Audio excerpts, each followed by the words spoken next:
Hello to all my fellow introverts. My name's Ryan Thomas, and this is the Introvert Strategy Club. In today's episode, I'm going to be talking about TAM, SAM, and SOM. What was it? 2 weeks ago, I ran my first workshop, Digital Strategy for Introverts. And one of the standout things from those workshops was the realization for people that the market they were approaching was far greater than they had actually anticipated or that they were even aware of. So we ran through some ChatGPT prompts that I'll provide a link for at the bottom of this video. And yeah, so I'll have to get the numbers and everything, but basically we just broke it down. The TAM is the total addressable market. The SAM is the serviceable addressable market, and the SOM is the serviceable obtainable market. So that sounds crazy. Let's bring up ChatGPT so I can run through and just share some examples as well. All right, so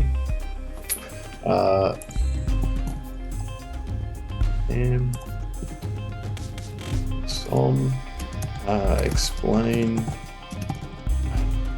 using example. Let's say you're an electrician.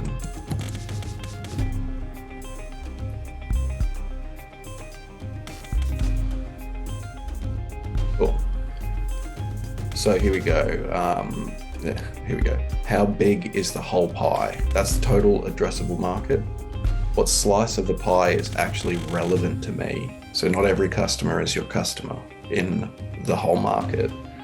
So there's a breakdown, a segment that you would go after.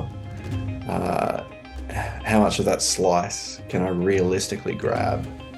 So out of that market, out of those customers that do fit your service that you provide or your product that you sell, how many can you realistically get?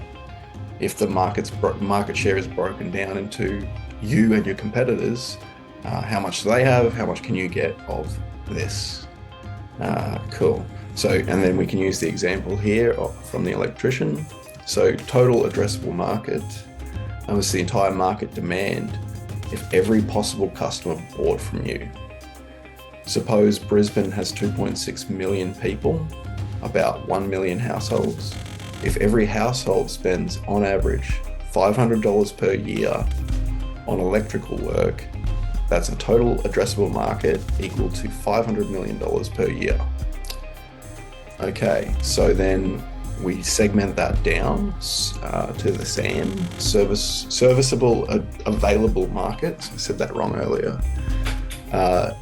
Now narrow it down to the market you can actually serve with your business model. So let's say you only handle residential work. You don't do any commercial or industrial. Residential makes up 50% of that spend. So that makes it 250 million. And you only cover North Brisbane suburbs, say 20% of the households. So when you break that down further, the SAM is 50 million per year. So you can see we went right from 500 million down to 50 million. The serviceable obtainable market. Finally, how much of the SAM can you reasonably win given competition, resources, and marketing? So let's say there are 200 electricians servicing North Brisbane. If you hustle and build a good reputation, you might capture 2% of the SAM, so 2% of this 50 million. And you do that over a few years. It's not something you'd do straight away. A SOM is what you'd look at in sort of 1 to 3 year period.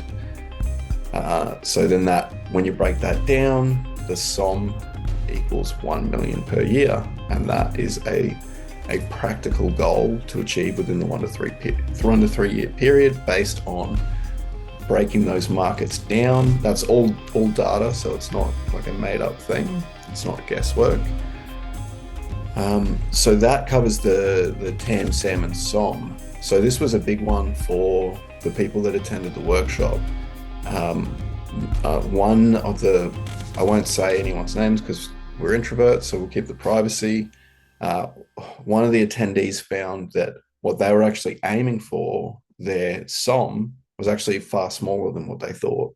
And so we had to make some adjustments to the business model, and so we do all of that before we build any pages out or any websites or anything like that, because we want to know that what we're building out and what we're scaling is going to give us what we want. So we do all the numbers before we actually do any of that work. This is just telling us if we should even proceed.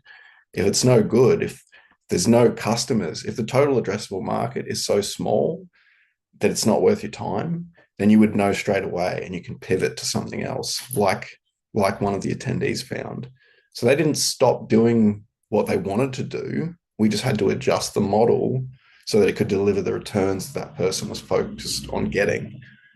So it's good to run through the numbers before you go ahead and start building things out or start serving people and then scaling a model that doesn't work. So the next video I'm going to do is going to be on unit economics. So that's making sure that every time you sell something, you're actually making money and you're not losing it on that service.